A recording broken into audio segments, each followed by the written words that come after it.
Hi, I'm Niels Johnson from Roman Manufacturing. I handle the industrial resistance welding market there, and I'm also, more importantly, the chair of the RWMA, the Resistance Welding Manufacturers Alliance.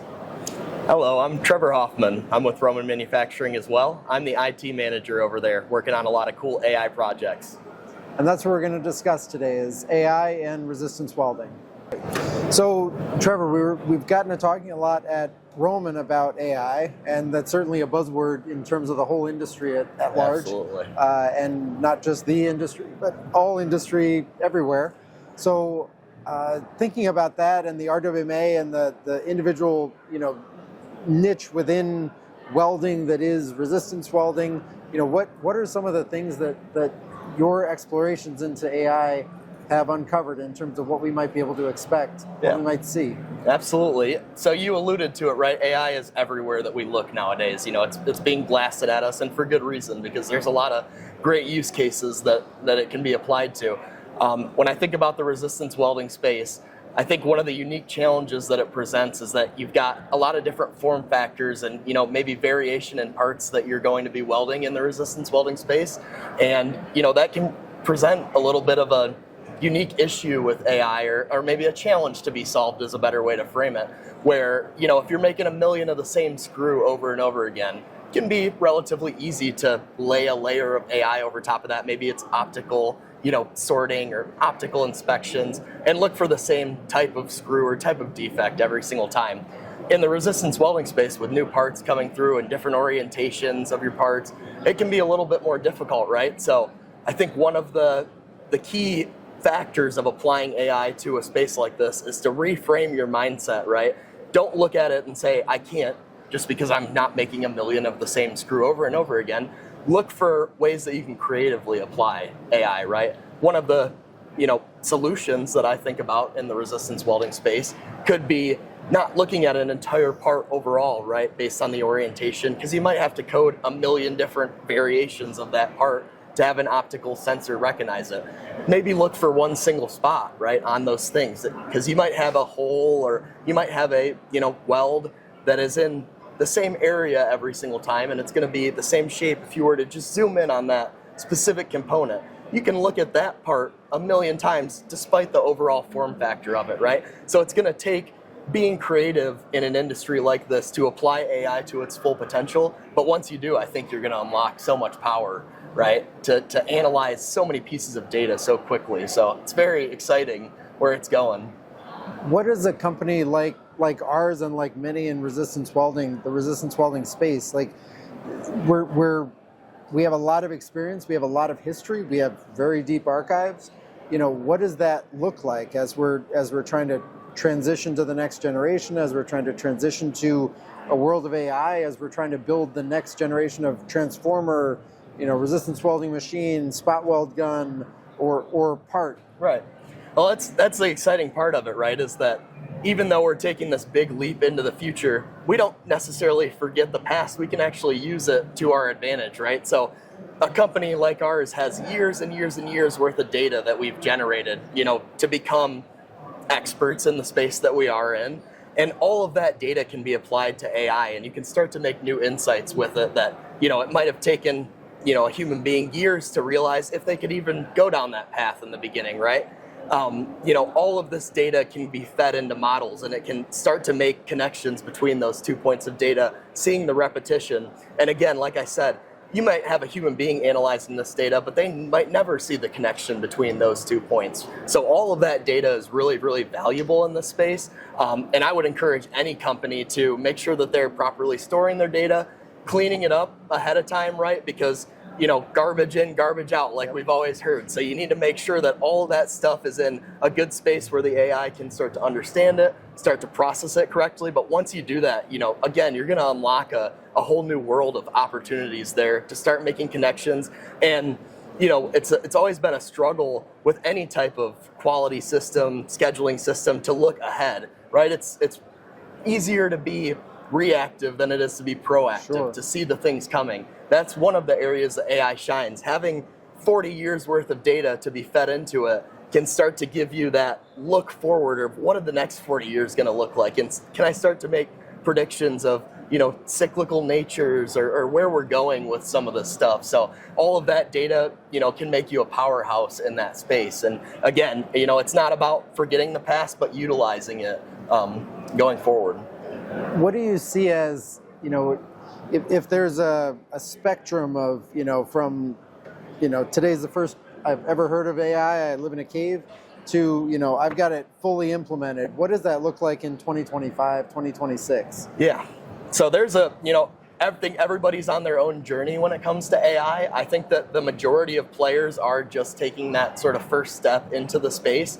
But it can move quickly, right? And I don't necessarily think that that's always a bad thing, because that technology is growing so fast, right? We might be in a completely different place with AI a year from now. In fact, I'll say we will be in a different place with AI a year from now, right? So I think that it's a balancing act a little bit of taking your steps in there, and you gotta experiment with it and you gotta try it out, right? But you also have to be aware of how quickly that industry is changing, and know that next year, it could be a completely different use case or a different type of technology that's using AI out there. But again, I would encourage every company to look into it, because it is, a massive revolution in how we're using technology, and it will be, continuing to be used going forward. So it's important to sort of get on board right now, lest you be left behind. This is true. Yeah.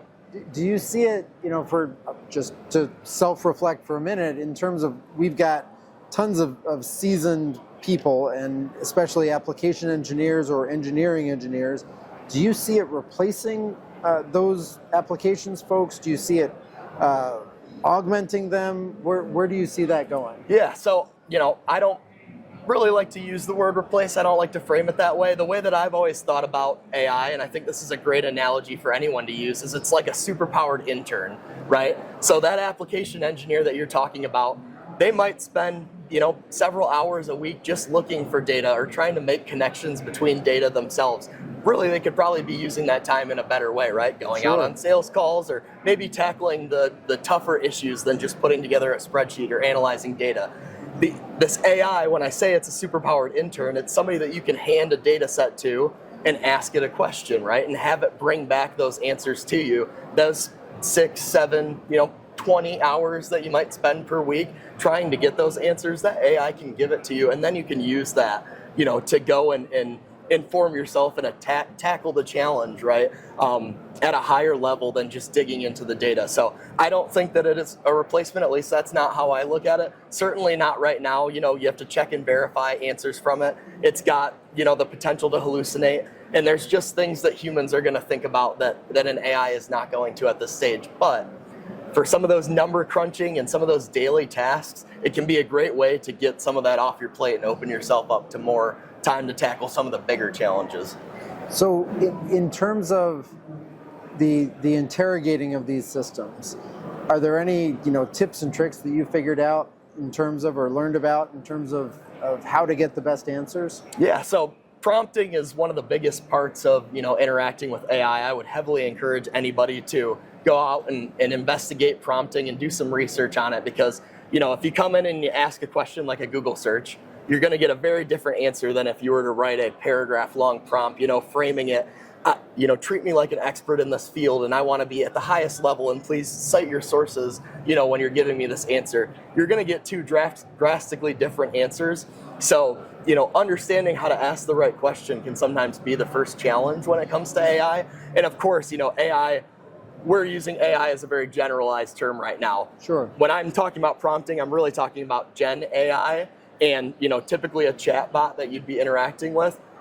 AI, it's important to keep in mind the term AI can apply to many different things, right? So we talk about AI as in just a system that has one purpose, and it can read data and it can spit something out. There's a whole other end of the spectrum that is that Gen AI, where it's making connections to all different stuff on the internet and all of your data, and you're interacting with it in natural language. So just to clarify, we want to make sure that we're talking about specifically Gen AI here, but prompting is a key to unlock that, right? So I would encourage you to do some research on your own and look into it. There's a formula for prompting that can help you get the best out of it. And once you get some good prompts going, right, share it throughout your facility with each other. At Roman, we've got a Teams channel, right, where we post AI prompts when we figured out something cool. and we share that with each other, right? So it's not everybody having to figure out the journey from square one. We're helping each other out, and I think that's another key to the whole AI thing, is sharing that knowledge, because it really is learning how to interact with a new system, right? We all grew up Googling, or even before that, just figuring out the answer to things. This is a different beast than that, right? So you have to figure out how to interact with it in the right way to get the most out of it. And now you mentioned sharing. As an IT manager, what do you see in terms of oversharing or sharing? How do you gate that sharing? Yeah, it's really important to have a solid AI policy that you're sharing with your employees, right? Because just like you alluded to, AI trains on the information that's shared with it, right? And that depends on the different tiers and what AI system you're using, right? There's many out there on the internet, from Gemini, ChatGPT, Perplexity, right? The list goes on and on. All of those are handled a little bit different way. So it's important to read, the legal side of those and see if they're training on your data or not. First of all, understanding that, and then communicating it to the company, right? It's really easy in this state and where we're at in the world right now to not have an AI policy on the books and just everybody's using ChatGPT on their own, right? And with really little guidelines. Well, then information can start to leak out, or you might share the wrong thing in there, sensitive information, company information, financials, things like that. So make sure everybody's aware of how to interact with it safely. That's the most important side, and definitely talk with your IT team on a cybersecurity front too, right? Because there are vulnerabilities that are introduced with AI, but as long as you're taking the right precautions, working with the right companies, all of that can be, avoided or taken care of. As much as possible. Okay. Yeah. Well, thank you. Yeah. Really enjoyed this conversation. Absolutely. No, it was great. Very interesting. Yeah.